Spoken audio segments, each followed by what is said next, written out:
Hello friends, स्वागत है आपके अपने इस यूट्यूब चैनल पर। तो फ्रेंड्स, आज के इस वीडियो में हम जयशंकर प्रसाद के जीवन परिचय को पढ़ेंगे। जयशंकर प्रसाद का जीवन परिचय एवं साहित्यिक परिचय तथा रचनाओं को स्टेप बाय स्टेप लिखना सीखेंगे। यदि आप भी बोर्ड स्टूडेंट हैं तो ये आपके लिए मोस्ट इम्पॉर्टेंट वीडियो है, क्योंकि आप भी जानते हैं कि बोर्ड में हमेशा जयशंकर प्रसाद का जीवन परिचय आता ही है। तो इस वीडियो में हम जीवन परिचय तथा साहित्यिक परिचय तथा रचनाओं को स्टेप बाय स्टेप लिखना सीखेंगे। तो यह वीडियो जरूर देखिएगा, कोई भी पार्ट मिस मत कीजिएगा, यानी कि शुरू से लेकर अंत तक देखिए। वीडियो ज़्यादा लंबी नहीं होगी, आपके लिए बेहद इंपॉर्टेंट है। इस वीडियो में आपको पूरी जानकारी मिल जाएगी, कैसे कितने शब्दों में कितने बड़ा में लिखना चाहिए और किस प्रकार लिखना चाहिए। तो इस वीडियो को पूरा देखिएगा। चैनल पर नए तो चैनल को सब्सक्राइब करके रखिए। तो फ्रेंड्स, यहाँ पे मैं आपको बता दूं कि जयशंकर प्रसाद का आप यहाँ पे ऊपर लिखेंगे, सबसे ऊपर इसकी हेडिंग में। और फ्रेंड्स, हेडिंग लिखने के बाद यहाँ पे जयशंकर प्रसाद लिख लिए, यानी कॉपी में बीच में लिखेंगे फ्रेंड्स, यहाँ पे लिखेंगे कॉपी में। फिर जीवन परिचय यहाँ पे डालेंगे फ्रेंड्स। जीवन परिचय इस वीडियो में और साहित्यिक परिचय तथा रचनाओं को सबको बताऊंगा, इसलिए पहले यहाँ पे जीवन परिचय देख लेते हैं हम लोग। अब बात आती है कि जीवन परिचय में क्या क्या चीज़ें लिखनी होती है फ्रेंड्स। तो जीवन परिचय में सबसे पहले लिखना होता है उनका नाम लिखना होता है, उनके पिता का नाम, माता का नाम, उनकी जन्म मृत्यु लिखनी होती है। तो ये चीज़ें आती हैं। तो आइए हम लोग देख लेते हैं किस प्रकार, यानी कि ऐसे शब्दों में लिखना चाहिए जिससे एग्जामिनर पहली लाइन को पढ़े वह समझ जाए कि लड़का अच्छा लिखा है। तो यहाँ पे पहला लाइन है, छायावादी युग के प्रवर्तक महाकवि जयशंकर प्रसाद का जन्म काशी के एक वैश्य परिवार में। यानी कि देखिए, जैसे मैं यहाँ पे लिखा हूँ, काशी जो है इनका जन्म स्थान है, इसको आप काली ब्लैक पेन से लिखेंगे। और यहाँ पे फ्रेंड्स जो है सन इनका, यानी कि कितने सन में, यानी कई किताबों में यहाँ पे 1890 लिखा होता है, लेकिन वह गलत होता है। यहाँ पे यह सबसे मोस्ट इंपॉर्टेंट जो किताब थी उसमें से मैं लिखा हूँ।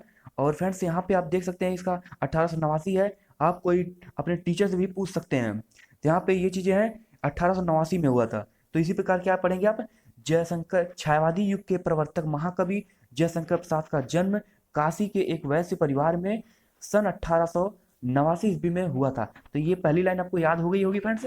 हम लोग आगे देखते हैं, आगे क्या चीजें लिखनी होती है। आगे लिखना है, इनके पिता का नाम देवी प्रसाद था फ्रेंड्स। क्या इनके पिता का नाम था? देवी प्रसाद। और ये तंबाकू के एक प्रसिद्ध विक्रेता थे, यानी कि एक प्रसिद्ध व्यापारी थे। ये चीज आपको लिखनी है। और फ्रेंड्स, ये जो कहानी मैं आपको बता दे रहा हूँ, ये आपको अच्छी प्रकार पढ़ के जाना है। जो मैं बता रहा हूँ ये ही आपको रट लेना फ्रेंड्स। और फ्रेंड्स, ये बचपन में इनके पिता तथा बड़े भाई की मृत्यु हो गई थी। इन्होंने घर पर ही हिंदी, अंग्रेजी, संस्कृत, उर्दू का गहन अध्ययन किया। यानी कि जब इनके पिता की मृत्यु हो गई तो, और इनके बड़े भाई की भी मृत्यु हो गई, तो इनका जो है पारिवारिक जीवन बहुत ही निर्धन हो गया, यानी बहुत ही गरीब हो गए। और इन्होंने ये घर पे ही अंग्रेजी, हिंदी, फारसी, उर्दू का बहुत ही गहन अध्ययन किया। तो ये चीज़ आप लिखेंगे। इसके बाद क्या लिखेंगे, यानी कि इनकी मृत्यु के बारे में लिखेंगे, इनकी मृत्यु किस प्रकार हुई। तो आप जानते हैं कि सन 1937 ईस्वी में, यानी कि देखिए इनकी मृत्यु जो है और उनके जो जन्म था, इसको काले से ब्लैक से लिखा हूं। इसी प्रकार आपको भी लिखना है। यदि आपको जो है 4 में 4 यानी कि 5-5 अंक मिलते हैं, 4-5 अंक के होते हैं, तो हम पूरा पूरा आपको मिल जाएगा अंक। ऐसा आप लिखेंगे, क्योंकि एग्जामिनर जो है बहुत ही प्रभावित होगा। अल्पावस्था में ही क्षय रोग से ग्रस्त होकर स्वर्ग सिधार गए, ये चीज आप लिखेंगे। और अब बात आती है कि साहित्य परिचय। साहित्य परिचय में आपको क्या लिखना होता है, यहीं पे स्टूडेंट बहुत से कंफ्यूजन होते हैं कि साहित्य परिचय में क्या लिखें, क्या चीजें। तो मैं आपको बता दूं यहाँ पे क्या क्या चीज लिखनी होती है, यानी कि वे जो वे अपने जीवन में क्या क्या चीजें किए हैं, किस रचना पे उन्हें पुरस्कार मिला है, ये चीजें लिखनी होती है साहित्यिक परिचय में। तो आइए हम लोग देख लेते हैं साहित्यिक परिचय किस प्रकार लिखना है। तो यहाँ पे श्री जयशंकर प्रसाद का छायावादी युग के प्रवर्तक, उन्नायक तथा प्रतिनिधि कवि होने के साथ साथ युग प्रवर्तक, नाटककार तथा कथाकार तथा उपन्यासकार भी थे। ये चीजें फ्रेंड्स आपको लिखनी है। यानी कि आपको एक बार फिर से मैं बता दूं, श्री जयशंकर प्रसाद छायावाद के प्रवर्तक, उन्नायक तथा प्रतिनिधि कवि होने के साथ साथ युग प्रवर्तक, नाटककार तथा कथाकार तथा उपन्यासकार भी हैं।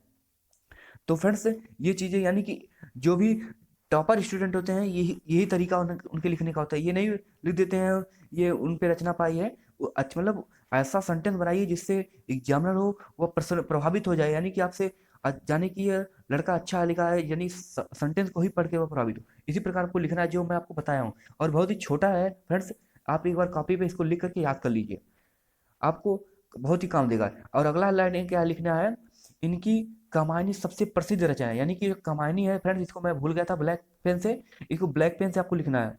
इनकी रचना क्यों की है? जिसमें छायावाद की प्रवृत्ति एवं विशेषताओं को बताया गया है। और फ्रेंड्स इसी प्रकार हम लोग आगे देखते हैं, जयशंकर प्रसाद युग के सर्वश्रेष्ठ कवि हैं। यानी जयशंकर छायावादी युग के सबसे सर्वश्रेष्ठ कवि हैं, और प्रेम तथा सौंदर्य इनके मुख्य विषय हैं। यानी कि इन्हीं विषयों पर वे रचना को करते थे। तो फ्रेंड्स आगे हम लोग देखते हैं, यानी कि विशुद्धि तथा मानवतावादी दृष्टिकोण वाले प्रसाद जी के जी में जी ने अपने काव्य में आध्यात्मिक आनंदवाद की प्रतिष्ठा की। यानी कि वो इनके जो काव्य हैं वो पढ़ने में बहुत ही मनोरंजक होते हैं। इसी प्रकार फ्रेंड्स हम लोग रचना को देख लेते हैं। रचना को यहाँ पे आइए देख लेते हैं फटाफट। तो फ्रेंड्स यहाँ पे रचना इनकी है, यानी कौन कौन सी रचना है ये आप देखेंगे इस वीडियो में। तो आइए हम लोग देखते हैं फ्रेंड्स। तो फ्रेंड्स यहाँ पे अब यहाँ पे देखिए कृतियां, यानी कि इनकी रचनाएं, ये ऐसा हेडिंग डालेंगे। और इनकी रचना है कामायनी, आंसू, लहर, झरना। यानी कि ये इनकी कहानी है फ्रेंड्स। और फ्रेंड्स इसी प्रकार जो है इनकी जो है, यानी कि फ्रेंड्स ये जो इनकी रचना है ये बहुत ही प्रसिद्ध रचना है, यानी कि सभी लोग इसके बारे में जानते होंगे। अब हम लोग बात करते हैं कहानी। फ्रेंड्स आप जब भी स्टूडेंट वो लिखते हैं जीवन परिचय, साहित्यिक परिचय, तो वो एक ही में लिखते चले जाते हैं, कमायनी, आंसू, रचना, आकाशदीप, इसी प्रकार लिखना। लेकिन आपको क्या लिखना है? लेखक को प्रभावित करने के लिए कृतियां डालना, यानी कि कहानी में दो तीन कहानियां लिखनी है, फिर उपन्यास डाल के दो तीन जो लिखना आपको याद रहे।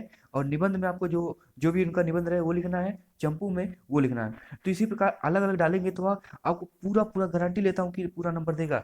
इसी प्रकार हम लोग देख लेते हैं कहानी में उनको आकाशदीप लिखे थे, इंद्रजाल लिखे थे, प्रतिध्वनि लिखे थे, आंधी लिखे थे इन्होंने।